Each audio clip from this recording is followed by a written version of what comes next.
And tonight, I am very happy to introduce the fake Steve Jobs. He's an award-winning writer of fiction and nonfiction, insider's knowledge of the high-tech industry. He decided to use his powers for good by starting up the wildly popular blog, The Secret Diary of Steve Jobs. This is the novel of that blog. And here is the fake Steve Jobs.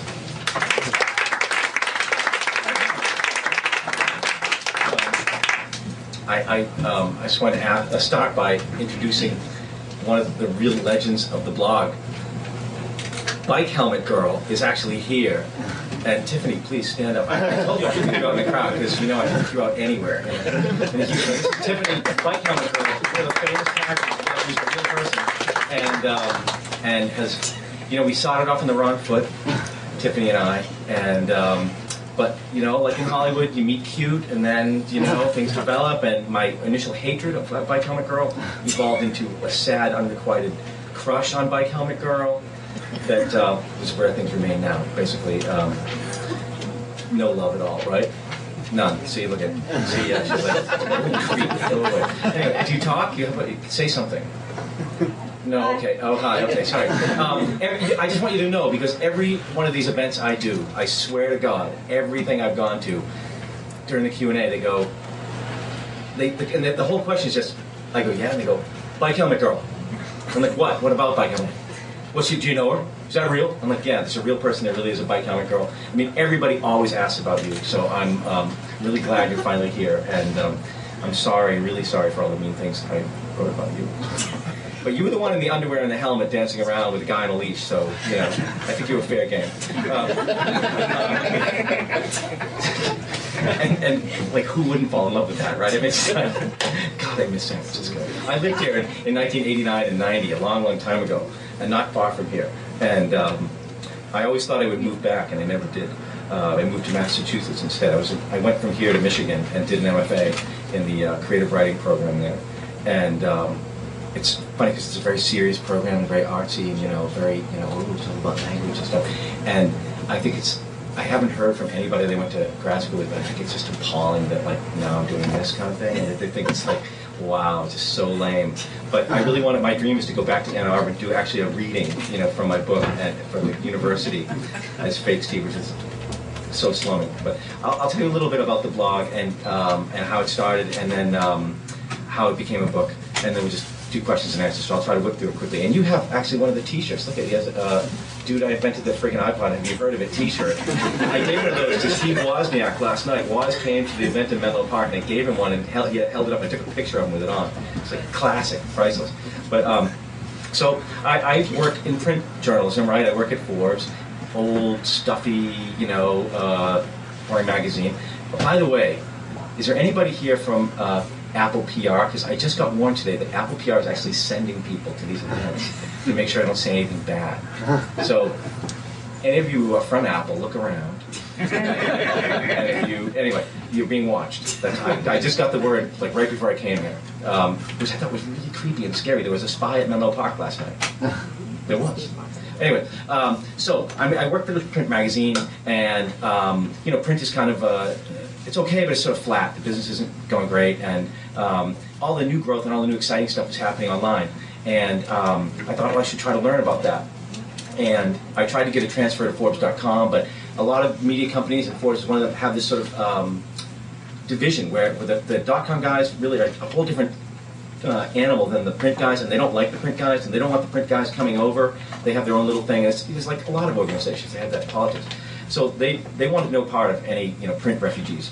And well, they have brought a few people over, but not many. So I sort of thought, I'll do it on my own. So I'll learn how to blog. That would be the first thing. So I learned WordPress and TypePad, and then I tried Blogger. And I had one of my own kind of blogs, just, you know, Dan Lyons, blah, blah, blah, tech news, nobody read it. And then I did one with my pictures of the kids and, you know, just for the family. Then I tried Blogger, so what will I do? And I had this idea from Private Eye, the British humor magazine, where they always do this secret diary of somebody, like David Bowie, or somebody preposterous usually, and they make fun of them. And it's like a one-page thing. They're doing it for, I don't know how long Private Eye's been in business, but a long, long time. So I thought, oh, a blog's a diary, you could do secret diary of somebody. And then who? And then I thought of Jobs, because I'm kind of an Apple fan, and I also had this idea that all these CEOs, not all, but a lot of CEOs were starting to blog, and there was this concept that, oh, companies should be transparent, and that, CEOs should blog, which I thought was like the stupidest idea ever. I really, really thought it was stupid. And I also thought that all the CEOs who were doing it were full of shit. Like the blogs were absolutely phony and fake, but they were all acting like, oh, we're just, John Schwartz is telling you what's happening at Sun. Like, no, he's not. He's absolutely not.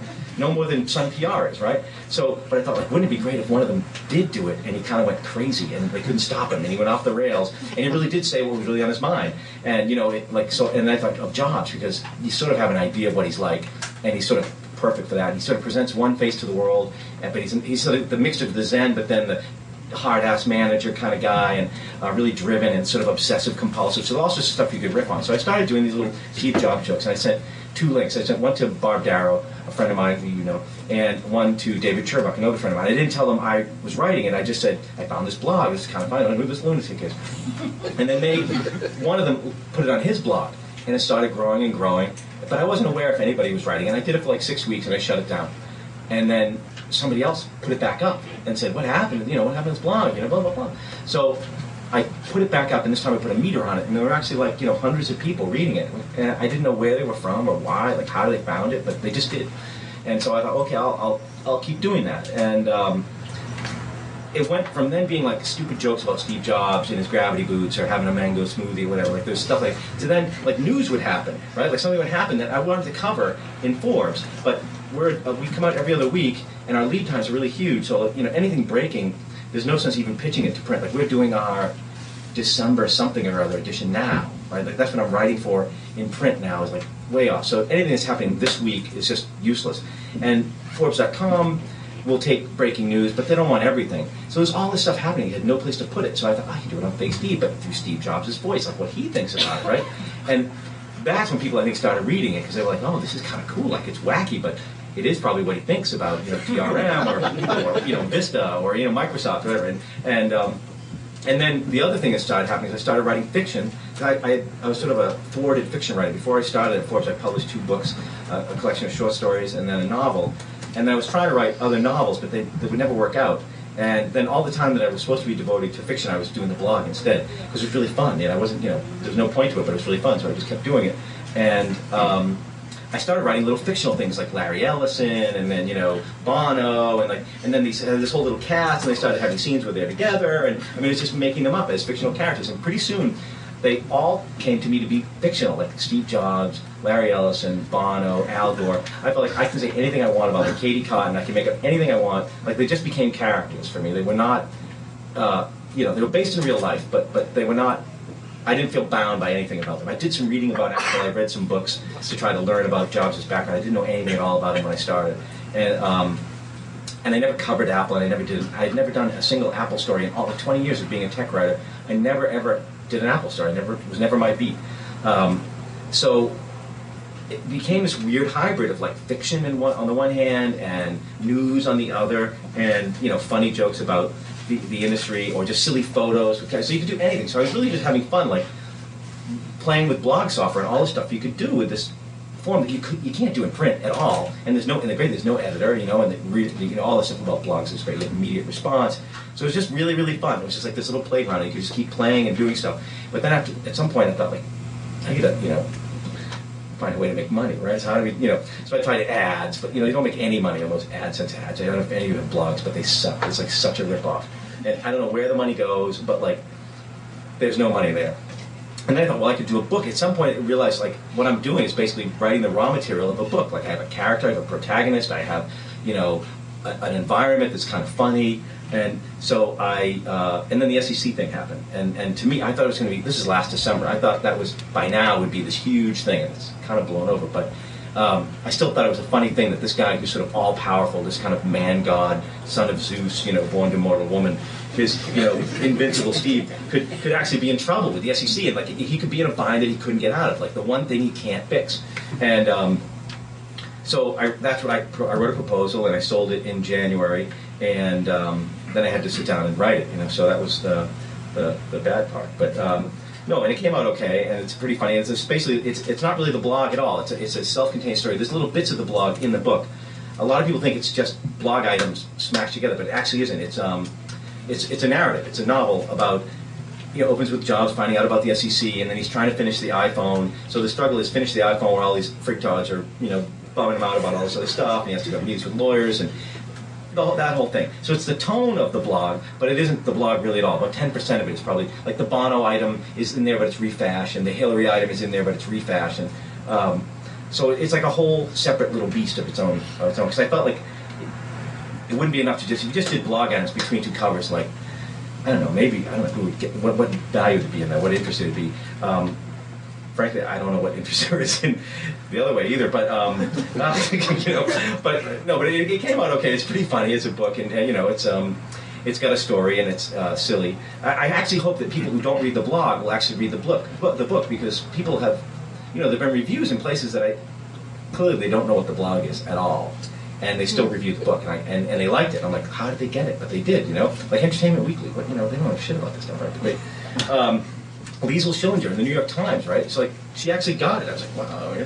But she said it should be like The Devil Wears a Black Mock Turtleneck, which was pretty clever. I think when I did the proposal, I had some clever line like that. I probably could have got a good advance, but instead I got fucked, right? I got no money at all. I got no money, and so it's totally a labor of love. And so the other part of the story that I'll tell you before the story is that meanwhile, I never told anybody at Forbes that I was doing this, right? And early on, one of the first people who found the blog and was writing about it was the publisher of Forbes, Rich Kargar, who was writing saying, Silicon Valley's in an uproar about this, and outrageous new blog, and everybody wants to know who it is, and blah, blah, blah. And he had this contest. He was going to give an iPod to anybody who could figure it out. And I'm like, holy shit, I know him, right? I mean, I go to meetings and go like, hey.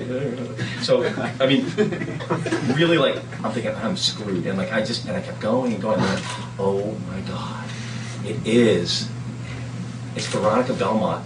Wow, both of Fake Steve's crushes are here in one night. That's the Veronica Belmont. Again, legend of the blog. Viscount McMurrow, Veronica Belmont. Oh my God, wow. I just want to burst into song or dance, but I won't do that. So I'm going along with Forbes, and I'm not telling them. And then in January, right after I sold the book, I hired this lawyer for 1 hour, and I asked her, just so she would be my lawyer, and she couldn't tell anybody, so it was like attorney-client privilege, right? I'm so clever. So I said to her, I told her I'm doing the Fake Steve blog. And she was like, you are your fucking mind. You got to stop it. There's a policy at Forbes. You can't blog. You can't do this. You're going to lose you have to stop. So I thought, really? I was going to, so okay. So I posted this thing that said, I think I could bow out gracefully. And I said, as Steve Jobs, the Apple lawyers have told me, this crazy old blog, I can't do it anymore because the SEC is trying to fry me, and I can't be making fun of these lawyers while they're trying to put me in jail, so I'm going to shut it down. But then everybody picked up on it thinking that Apple's suing me, the blogger, right? So it became this huge story, and they're all calling Apple for comment, and Apple PR's no comment, and then they think it's really true, and they're like, ah! So my site manager's just going whoa, like crazy. So now it's even more of a thing. Instead of shutting it down, it got worse. So I'm like, oh damn, I'm dead. And but I started getting email from Wired. Leander wrote to me, and Leander Caney's back there in the back row, and some other people saying, we don't know who you are, but would you like to write a column for us? Blah blah blah. So I'm thinking, okay, cool, that's all right. So if I get fired, someone else will hire me to do something. And because meanwhile, I was in New York asking Forbes for a raise and a promotion and to let me be a columnist. The tech columnist went on leave, and I was like, oh, fuck him, let me do the job, right? So not quite like that, but almost, right? Pretty much, And they were saying, no raise, no promotion, get out of here, you'll lose, you suck. And then meanwhile, so I go back to my hotel room, and I swear to God, I open up the Fake Steve mail account, and there's an email from Rich Kargar of Forbes magazine saying, Dear FSJ, I know you're shutting down this blog. We think you're such a genius, and we want you to come work at Forbes magazine. So write a column for us, and be a tech columnist for us on our Forbes.com website. Right? So I was like, oh, this is too fucking rich. So I call all my friends, I'm like, they can't believe it, Kargar's writing to me, right? So I'm thinking, what do I do? So I waited, and I emailed him back asking, how much would you pay me? He's like, well, we'll put you in touch with blah, blah, blah, blah, blah, blah, right? So that's been, then, a week later, Elevation Partners, which is Bono's private equity firm, which owns 40% of Forbes, which is another story. When Bono bought Forbes, I'm like, holy crap, I'm making fun of this guy all the time on the blog. So the private equity guys email me saying, we're Elevation Partners, we're these rich VCs from Silicon Valley, and we think your blog could be a great business, and we'd like to invest in it. I'm like, fuck, this is great, right? I'm going to be rich, you know? So I had to talk to my agent, and the agent's bouncing back and forth. Finally, they want to have a meeting, and finally I said, if I'm going to meet with the guy, I got to tell him who I am. So I told him, and I told Rich Cargott, I told the guy from Elevation Partners that it's me. And then they were like, oh. Yeah, okay, yeah. Like, well, yeah, we can do something like Forbes. Yeah. But then it was like this weird limbo period where they weren't going to fire me, or maybe they were, like they couldn't figure out what they were going to do. And then they said, well, we'll try to make something happen on Forbes.com, we'll try to host it for you. But they wouldn't do it, and then Wired came along and said, well, we'll sponsor it. So I had to deal with Wired for a while, and then Forbes came back and said, no, we don't want you taking money from Condé Nast. And I was like, well, F you pay me that. And like that finally came around, and so now the deal is they sort of jumped on the grenade and said, okay, we'll sponsor it and we'll pay you. And so it's become like it isn't on their site because they don't quite want it that much, right? They don't want it like I think they have a rule like no swearing on Forbes.com because the language they actually literally couldn't put it on their site. So what they did is they left it where it is, and they put ads on it, and like there are those crawly ads or animated ads and like really shitty Forbes ads. Like it just looks just as bad as Forbes.com. So I think I'm gonna like move it off Blogger and put it on a real site with a nice layout. I need to hire somebody who knows how to do blog design and relaunch it with a new URL and some other features like captions and stuff that people can have fun with in a forum and stuff. But so that's the story of how I survived and ended up in a way getting a raise out of Forbes out of it, and I have a contract for a year. So I managed to keep my job, and I still have the day job. So I do two jobs at Forbes. I have the day job writing the tech column, and then the night job writing Fake Steve. And honestly, they've been totally cool. Like no censorship, no editing. They don't have anything to do with it. They don't moderate comments. They don't even. I don't think most of them even read it. But they just totally. I get a lot of comments saying like, "Oh, now that you write for Forbes, you can't let you do this and that." Like, they're so clueless. They just have, they have no interest at all in it. So, which is good. They want to let it be just what it is. So, if you have questions, we can just have a conversation rather than be yakking on anymore. Sorry, down the back. Yeah. I just want to say thank you. I'm sure I speak on behalf of a lot of people. And forgive me, I just came, so forgive me if anybody said this, but once you got outed, I forget the commentator who outed you, but whoever. Oh, Brad Stone. I'm having breakfast with him tomorrow. Yeah, I'm probably going to meet him. Yeah, all of my friends and coworkers at the time said, oh, now that he's been outed, he's not going to do the same thing. Now it's going to change. Now that people know who he is, he's accountable, he's liable, he's not going to do the same thing, he's going to lay off My Little Pony and all that.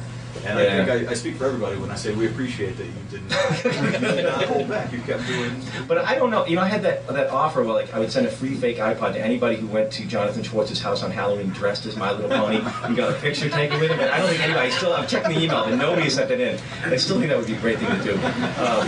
And that came from Sun. That was not that name, My Little Pony. Somebody from Sun sent that to me saying because I was calling him Ponytail Boy, and they said no, we have a name for him. It's not Sun. We call him My Little Pony.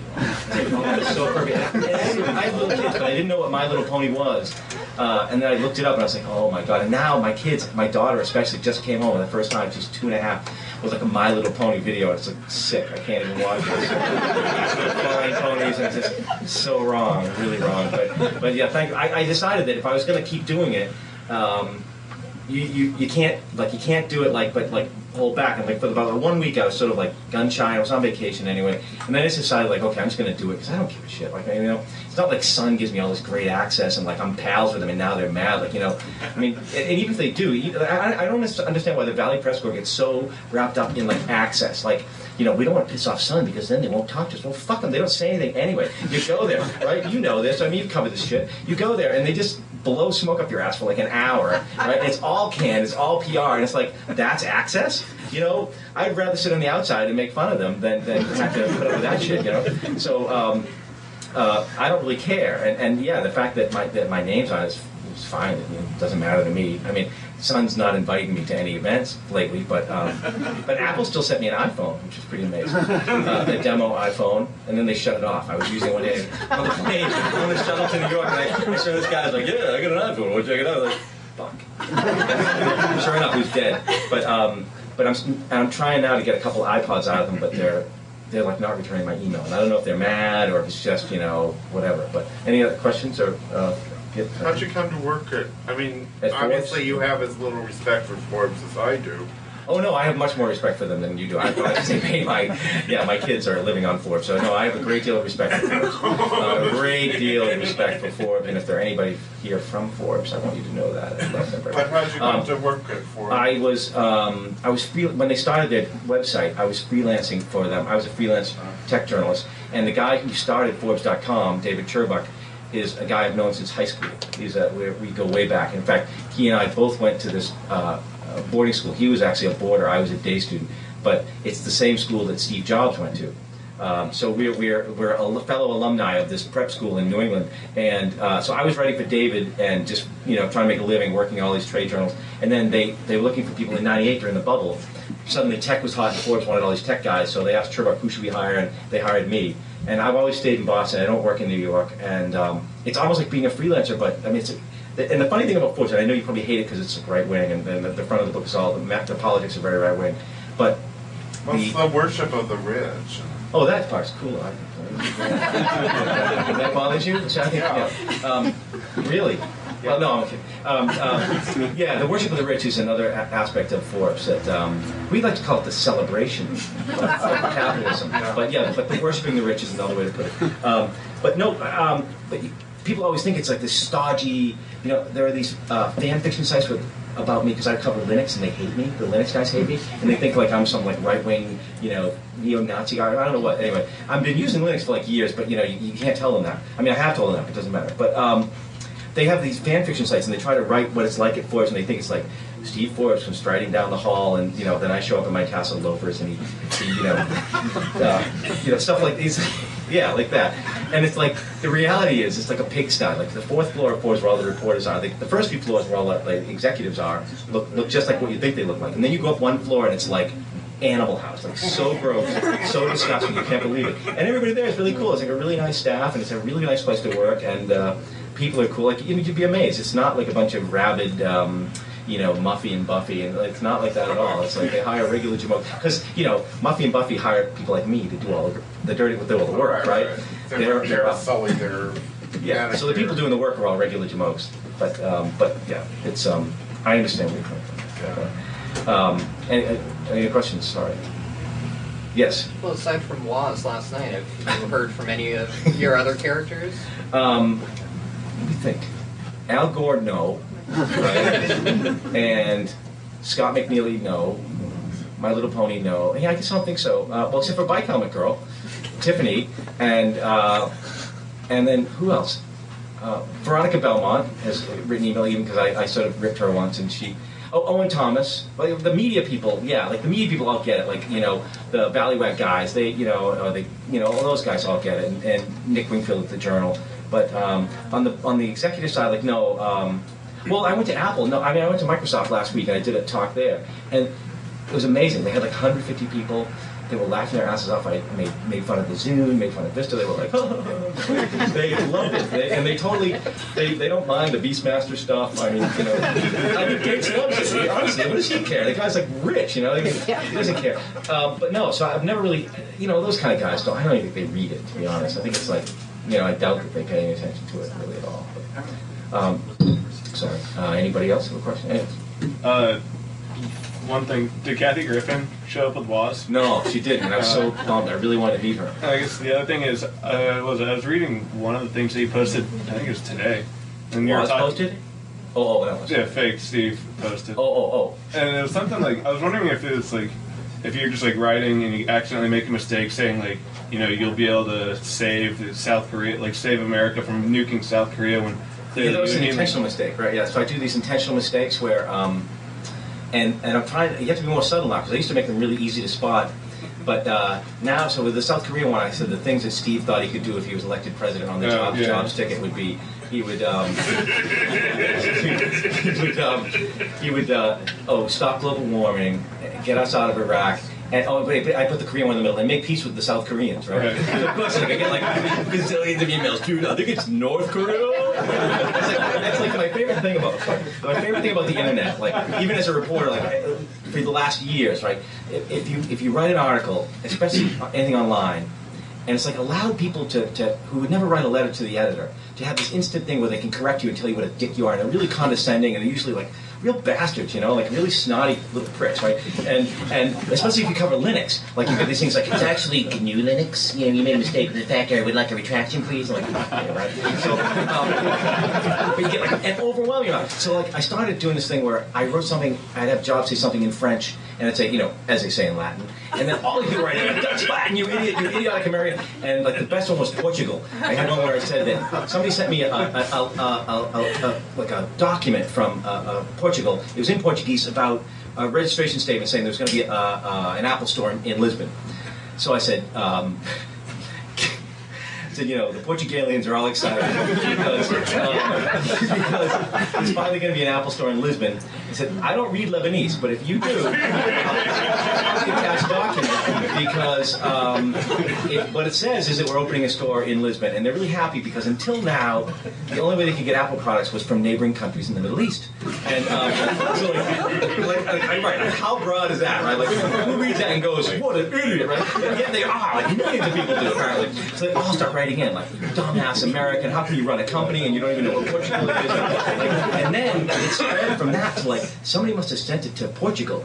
And, like, people who didn't read the blog at all, who didn't cover tech. And, like, because somebody just got, like, overwhelmed with, like, all this mail and all these comments telling me how stupid I was that Portugal wasn't in the Middle East. And then I got email, and I got this really nice email from this woman, I think it was a woman, and very polite, dear Mr. Jobs, you know, love your product, love your company, and I know in America there's a lot of places that are far away. She was like very patronizing, explaining to me where Portugal was, and it's next to Spain, it's not in the Middle East. So I ran her letter without putting her name on it. I said, you know, thank you so much, I apologize. I like to do the fake apologies for the fake mistakes. And then, in the fake apology, I like to put another fuck up. So, you know, and it's like unending. Like, see how long you can keep those things going, like keep people mad. And I'll actually do them where I'll do a fake language or a geographical mistake. And my wife and I share an office at home, so I'll do it at night, and I'll be like, okay, I'll read it to her. I'm about to send this. Click. And then we wait and see, like, how long until the first asshole writes in, right? And like, bam, you know, 5 minutes. And then it's like, how long until the first person writes in laughing at the asshole, right? Like, so it's like this. Another thing about blogs, like, you can turn the audience back on itself and have people fighting with each other. It's amazing. So, but yeah, those mistakes, like somebody else asked me last night about the Neil, I said, oh, to everything there's a season, turn, as Neil Young once said. I got all these, like, letters like, that's not Neil Young, dude. Like, yeah, anyway.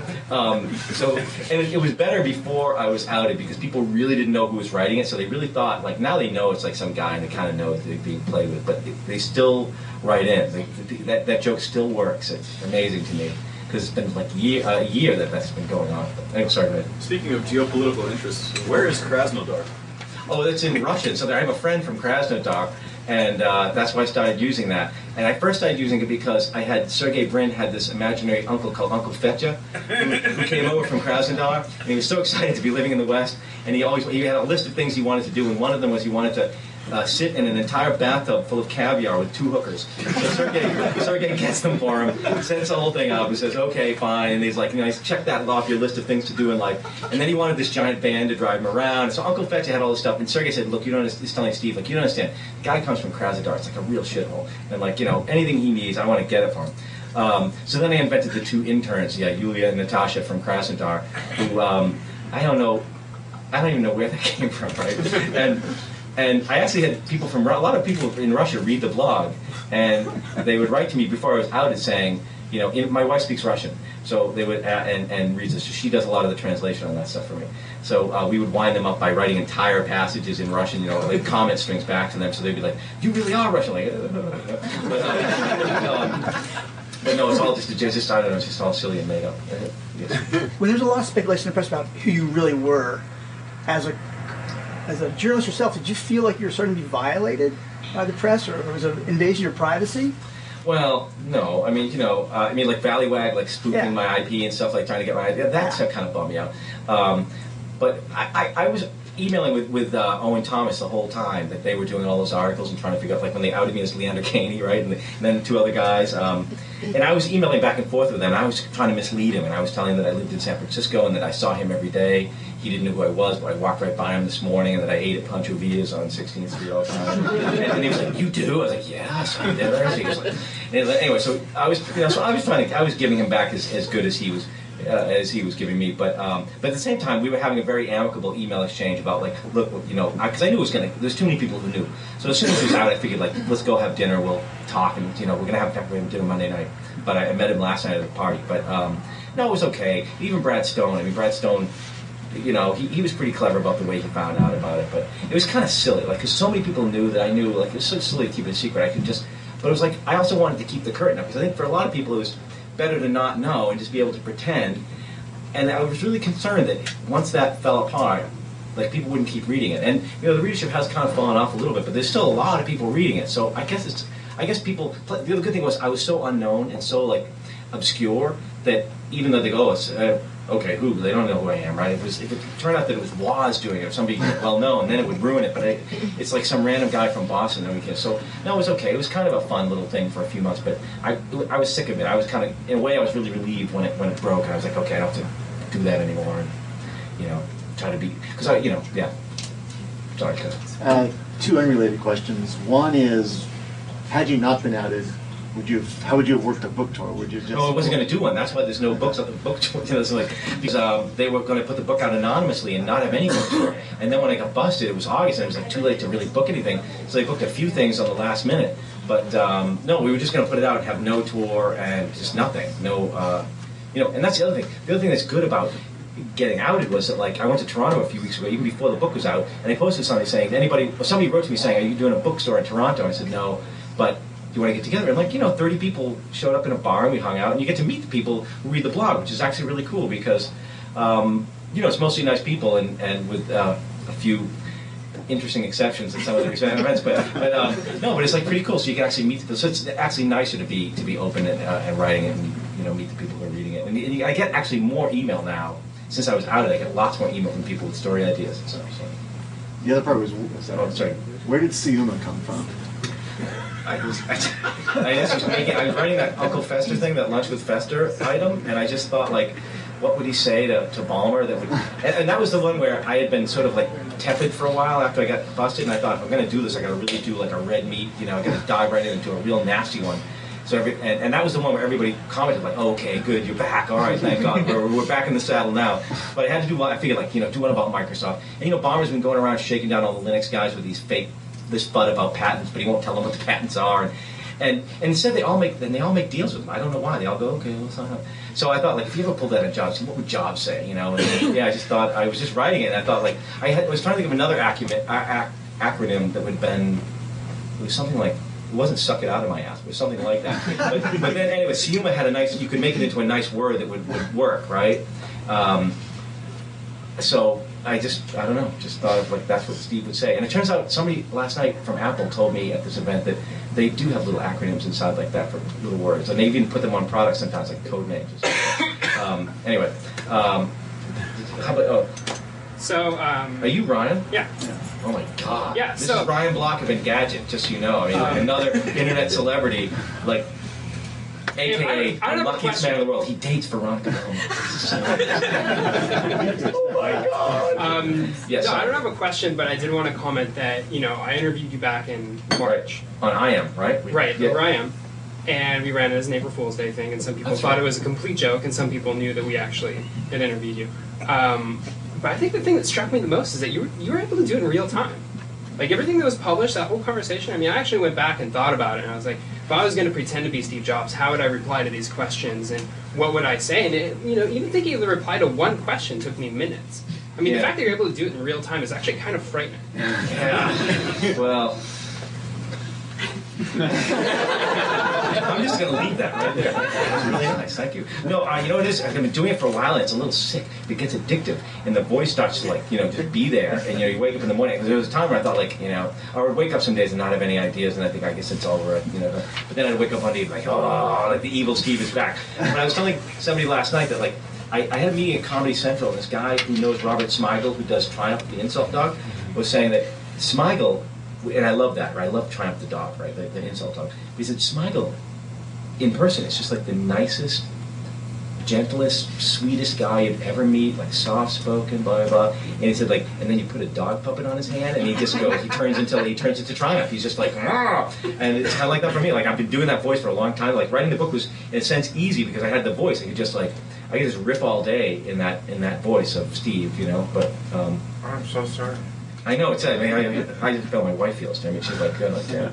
But she doesn't even read it. My wife doesn't even read the blog ever. Has never read it. Like she's looked at it a couple times when I said to her, "Oh, you should check this one out." She's like, oh, but like she has no interest at all. She doesn't do anything about tech, and she just has no interest at all. And it just speaks volumes about our relationship. Yeah, not good volume. Anyway, questions? Anyone else? This guy hasn't asked for this. Right? Have you ever worn a mock turtleneck? I have not. And somebody gave me one last night. Actually was. The bookstore got it and then presented to me like this. It's from the Apple store. It has a little apple on it with a mock turtleneck. And I was like, no way am I putting that thing on. And I get asked a lot, like I get these requests like, how did you come to a conference? And I'm like, yeah, okay, that sounds cool, you know. Right. And they're like, and we thought it would be cool. I'm like, oh, I know where this is going. Right? You can come out in a turtleneck and then some glasses and take off. I'm like, no, I'm not doing the turtleneck. I'll come, you know, but I don't know why that geeks me out so much. I think if you were an actor, it would maybe feel better, but I'm not, you know. It's like, so no, I'll probably never wear a turtleneck again in my life, you know. Even skiing, I'll just like avoid them. But I'm sorry, go ahead. You said you took a break after like 6 weeks in the beginning. Yeah. When you came back, it almost seemed like a different person. I know, and then that bummed me out. And everybody was like, this is not the real fake Steve. Yeah. This is a new fake Steve. I'm like, fuck, you know? How do you convince them? They're like, no, it really is me. And they'd be like, no, it isn't. You're an imposter. But the real one was funnier. I'm like, oh, you know? And then at some point, people actually, it was a period of time. It took people weeks for people to start saying, I think this is the same. This is the same fake Steve. This is the same one, you know? It's like, because when I shut it down for a while, there was another guy who started posting a fake Steve blog. And it was okay. I didn't think it was as good as mine, but it was, and then that led to confusion. So people didn't know who was doing it. And then I realized, like, yeah, you could have. There's another fake Steve blog, I think, where a guy imitates me. And then there's another one, this guy who in Toronto who hates me. His name is Tim Ransom, and he hates me for Linux stuff. He already had a hate site set up for me for Linux it was like fan fiction. It was like horrible stuff, like Steve Forbes buggering me in the hallway at Forbes, and I'm like, I hate Linux, you know, phone, and like so bad, right? But I knew, and he's fixated on tassel loafers, right? And that's the only reason I knew he's the same asshole doing the fake Steve blog hating thing, because he's fixated again on the tassel loafers, right? So I'm like, you know, it's his little tell, and. You know, he has this thing where like he reads my blog, the fake Steve blog now, and then he writes about like how it reveals that I'm a bad person, you know, in various ways. And, like, you know, if I say as Steve Jobs, well, there's only one thing I hate more than the media, and that's Scandinavians. Like, I write a thing saying, this guy's racist, he hates Scandinavians. Well, I'm like, dude, I don't hate Scandinavians, and I don't think Jobs does either. It's just funny, you know. But anyway, there's a question down in the back, I think. Was there somebody? No. Oh, yeah. I was just wondering, one thing that I enjoy almost as much as your articles are the pictures that accompany them. Oh, yeah. Especially Hillary Clinton looking down. Like, where do you find these photos? I just do Google images. You know, on Google, if you do image search, on Google, you can find, like, wacky pictures. It's amazing. It is really, like, you know, the cow one recently about the, you know, the... With the tongue? Yeah, the town. I just did a search for cow, and, like, then you have to be patient. You have to flip through pages and pages of photos. But I still can't get over that. Like, the one laptop per child people... Now, did you read this? It was a real story from Portal. They linked to that they're going to try to do a cow-powered laptop, like, because there's no electricity in this town near Mumbai, and there's no water, and there's no wind, and anything else. So they thought, well, but we got cows, so we'll hook them up and put a generator below it. It's like the tail wagging the dog, you know what I mean? If you got, like, you know, the poor cow, and all I can think is, like, the poor cow's like, fuck, Nicholas Negroponte, you know, leave me alone, just got that laptop, you know, or crank it yourself, you little punk, right? Like, you got the salad spinner thing, you know. And that's another one where I actually, that project drives me crazy, and I don't know why. And it's like Scoble. Scoble drives me crazy, and I don't know why. We were talking about that at lunch today. Like, what is it about Scoble that's so annoying? But, like, and it's like, once you get him in your head, you can't get him out. You know, Scoble, you know? Like, the one that Ballywag had this week, and I'm waiting to riff on it, it's like, where he's filming himself driving and talking about the lunch he just had. It's like, Scoble, like, turn it off. Like, for 5 minutes, take a break, you know? And then he's into Twitter. Oh, Jesus Christ. Anyway, but yeah, I got to lay off, I think, the XO machine, because I don't think Steve Jobs really probably thinks about it as much as I do. So, sorry that rambling answer. But are there any other questions? Or guy's asleep back there. So, no, I was actually to read when I was in Ann Arbor. Some like really famous novelist came to read, and some guy, and it was like one of those readings where they're like really like, you know, precious language and beautiful, blah, blah, blah. And then like 10 rows back to this guy, like snoring really loud, like, and nobody dared go over, you know. And it was like Bharati Mukherjee, you know, like some famous woman. But anyway, he wasn't sleeping. I just made that up. Are there any questions? Any other things you want to know? No. Okay. Oh yeah. Sorry. Okay. This. Mine was more. It's just like. Can you just like rip on Facebook? Because the whole Facebook just seems so. I mean, I use it and check it all the time, but the whole thing. Well, there you go, right? Yeah, but no, it's like it just seems so ridiculous how it's like, okay, we're worth this much, but now we're worth this, and it's just like, is there a limit? And I don't know. The guy who, whether it's Scott Zuckerberg or Mark Zuckerberg, yeah. He just seems like the most boring. I don't know. Yeah, just, he seems like he'd be perfect. We should all be so boring, you know. I wish I were that boring, you know. I think what he's really smart was he put himself between Google and Microsoft and put himself in a position where he made himself very valuable to Microsoft, so that, you know, because in this war between these two giants, he sort of made himself a pivotal player, somebody that they both want to get a hold of. So he drove the valuation up. But yeah, I've had some items about that. I actually had to write. I wrote a Forbes column about Facebook too, in my regular, you know, day job, talking about it. And I have like being in your 40s on Facebook, because it's weird. Like, you know, it's like a strange thing. If you're a college kid, I think it's okay. But like, there's all these people encouraging us, you know, to like get on Facebook, especially if you're in tech and all the PR people use it. So I finally caved in and did it because so many people were inviting, you know, like all my friends from Forbes. But then you get on there, like this guy I work for, my editor, send me a thing, you know, Bruce up, and he's like my age, right? Do you want to do the movie app? And I'm like, yeah, whatever. Right? And like, you fill out this questionnaire with like 500 movies. Like, what do you think of each freaking movie? And like halfway through, I'm like, why am I doing this? This is insane. I don't give a shit what movies he likes, right? I like him. He's a really good guy, and I don't care if he likes my movies. And then the same thing with the music thing. You know what like I like, and put a list of your bands. But I think if you're 12 or like 15 or 20, maybe you do define yourself by. No, seriously, I think it's a young kid thing. Like you maybe do define yourself by like what bands you like and what you listen to.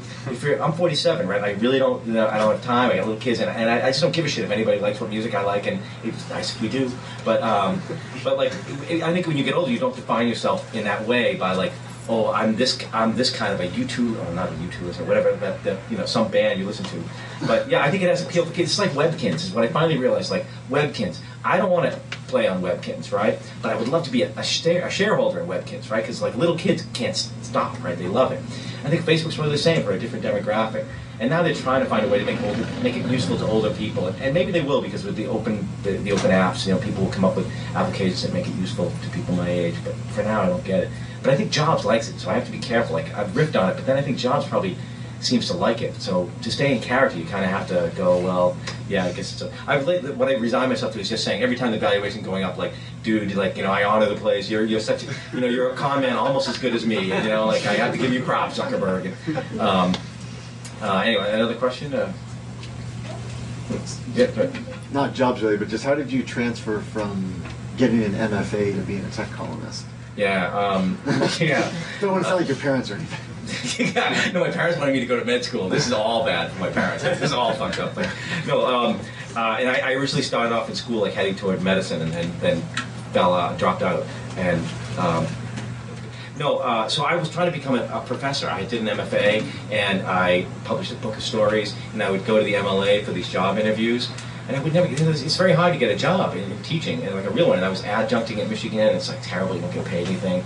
And I was always doing freelance work, and Forbes came along and offered me this job. Like it fell on my lap, and I thought, you know, it's an okay place because you have a lot of freedom, you have a lot of time between stories. So I thought it would be good. It would be a good place to. Have a job and then still try to write, but yeah, it was kind of by accident. If I had got a really good teaching job back in 1992 or 93 when I graduated, I probably would have just done that, but I never did. So, like, you know, accidental. I didn't set out to be like, oh, I'm burning with lust to be a business writer and write about, you know, like, not really. But it is. On the other hand, it is kind of fun. It's not the worst job in the world. I mean, it's like, you know, I kind of like business, but more from I look at it like sports. It's kind of like, you know, you have scores and the money, but I like the characters and the people more than the actual. I don't know. I'm not an MBA. I don't have any of that background, but I kind of like some of the hoo-ha around business. And And Fake Steve's sort of an outlet for that too, because you can really, really lance some of that bullshit, like when people write that, corporate stuff. Do you have a question? Yeah. You said you hadn't ever written anything about Apple before you started doing this blog. Do you write about Apple now, or do you try to avoid that to keep from muddying the waters? I had to write about the iPhone. I probably won't write about them much. I don't think it's too bad. I mean, they know who I am now, and I mentioned the iPhone, and I did a thing in our last edition about the BlackBerry and an iPhone, and how I liked, what things I liked about each of them in comparison to each other. But I don't think I'm ever going to write an Apple news story like we have other writers who do that. I'm writing about gadgets now, and even in that job, the problem with covering gadgets for Forbes is that Walt Mossberg and David Poe get everything first. They get everything before we do. So it's kind of like I could write something about the iPod Touch now. We do all right. What? We do all right. The gadget. Oh, and gadget too. Yeah, I mean we don't. Yeah, well, you get it for it us, but who cares? Yeah, right. I guess, but like for us, it's just like there's no value. I mean, I at least the sense I get from my editors is like we don't want to do it if it's already been covered and we're going to be 2 months later. Than like, would you write a story about the iPod Touch now? Like, no. I mean, what would you say? It's been out for a while, and yeah. So I don't know if I'm really going to write much about Apple. I mean, I wrote something about Apple recently. For Forbes about them being Big Brother, sort of taking. Now they've gone from being an underdog to being a powerful company, and how people are afraid of them now. Like the movie companies are scared of them. But yeah, I don't think I would shy away from covering them. But it's again, they're a very hard company to cover because you can't get any access. They don't talk to you, right? How do you feel about being an Apple pundit now, though? I mean, now people calling on you to comment on the company. You were you were giving some opinion on leftists this last week. On where? I forget, but it was in some story someplace. And it was like, what? They're calling on a comment from Facebook. Oh, that's right. I was on CNN International. That's right. But that was set up. Well, yeah, but that was bullshit because they wanted me to go on and talk about the book. That was the setup, right?